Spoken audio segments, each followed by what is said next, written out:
ایک بات پڑھی نسائی شریف میں اور دیگر کتابوں میں، کچھ باتیں انسان کے لیے غذا بن جاتی ہیں۔ وہ بیمار ہو تو پڑھ کے تندرست ہو جاتا ہے، وہ دکھی ہو تو پڑھ کے سکھی ہو جاتا ہے، سن کے سکھی ہو جاتا ہے۔ حضرت ام سلیم، حضرت انس بن مالک کی والدہ، ان کے شوہر موجود نہیں تھے، انتقال کر گئے، تو حضرت ابو طلحہ انصاری کہتے ہیں کہ میں نکاح کرنا چاہتا تھا۔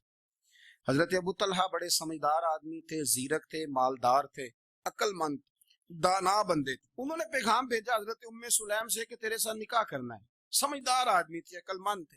حضرت ام سلیم کہنے لگی کہ آپ نے پیغام نکاح بھیجا ہے تو آپ جتنے وزادار اور شریف آدمی، آپ کا پیغام نکاح رد نہیں کیا جا سکتا، پر میری نکاح کی شرطیں بڑی سخت ہیں۔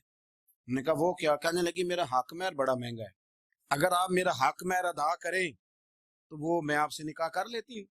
حضرت ثابت رضی اللہ تعالیٰ عنہ فرمایا کرتے تھے دنیا میں اتنا تگڑا حق مہر میں نے کسی بی بی کا نہیں دیکھا، اور اتنا خوبصورت بھی نہیں دیکھا جتنا حضرت ام سلیم کا حق مہر ہے۔ حضرت ابو طلحہ کہنے لگے بی بی تو حق مہر بتا، تیرا کیا حق مہر ہے؟ دیکھو ان لوگوں کا ایمان کتنا مضبوط تھا، تعلق کتنا گہرا تھا۔ ام سلیم کہتی ہے حق مہر دے دو، اور جو لفظ انہوں نے بیان کیے وہ اتنے شاندار ہیں کہ وجد کرنے کو دل کرتا ہے۔ فرمانے لگی بس حق مہر لوں گی، اس کے بعد کسی چیز کا سوال نہیں کروں گی، ساری زندگی خرچہ نہیں مانگوں گی، پانی کپڑا جو دو گے پہن لوں گی، پر ایک حق مہر وہ اگر دیتے ہو تو میں نکاح کر لیتی ہوں، اس کے علاوہ سوال کوئی نہیں۔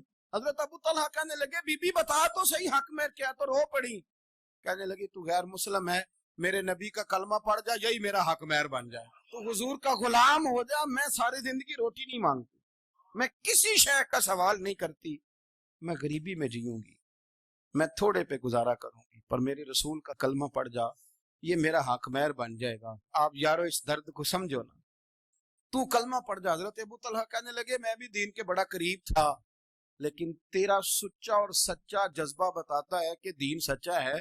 فرمانے لگے تو اب نکاح کر چاہے نہ کر، میں نے مصطفیٰ کا کلمہ پڑھنے کا فیصلہ کر لیا، میں نے فیصلہ کر لیا ہے کہ اب میں نبی پاک کا کلمہ، اور میری یہ شرط نہیں کہ تو نکاح کرے چاہے نہ کرے، یہ وہ واحد حق مہر ہے۔